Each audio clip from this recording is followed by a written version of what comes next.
see with Apple onshoring this stuff back to the United States of America. By the way, I'm not sure this stuff was ever in America. They create it in America, but they manufacture it in China and India and elsewhere. So bringing that back here is a great first step, and I think a leader role that Apple is playing right now. You know, if I'm Tim Cook, I'm trying to think 10 years down the road, right?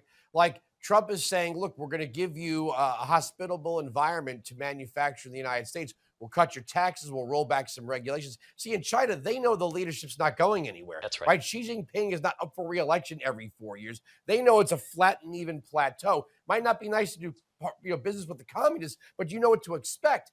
If I'm Yeah. Tim Cook, I'm like, yeah, that's great, President Trump, but what if the next president is Pete Buttigieg or AOC or Zoran Mamdani or something? Then what do I do then? We have to guarantee these companies one way or another. There's going to be an even keel for them. Yeah. And that's the other thing that you have to think about is down the road here. Now, I don't think that a Democrat coming into office will intentionally take, Apple's got a huge investment in Detroit, Michigan, my hometown, to train up the next generation of manufacturers that are going to populate Apple's workforce. So these are things that are not only helpful to consumers with the iPhone, like you said, the iPhone that I'm using right now to broadcast to you. It's not just helpful to us, it's helpful to these local communities where there is a former manufacturing base where they can just retool that base and create and manufacture new things. It's a great thing. But like you said, you gotta get that. Like you mentioned the dividend thing. Well, why aren't we lowering the corporate tax rate permanently? That would ensure that these jobs would stay here, not a dividend check with a sugar buzz.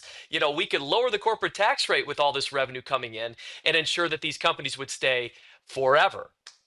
Well, I get it.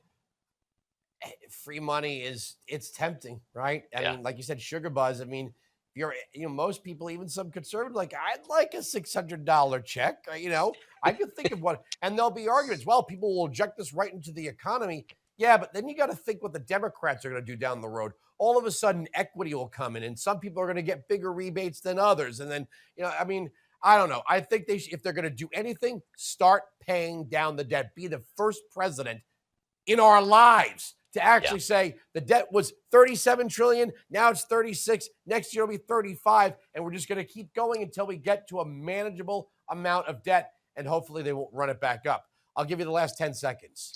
Well, I can't think of anything more I'd rather do, Andrew, than take a $600 check, have a night out at the bar with you, and see the damage that we could do with that $1,200 infused investment into the economy. So, look, like I said, tired of winning. I'm not tired of winning. I want more. Cut taxes, forget all the bright shiny objects, and make those good trade deals.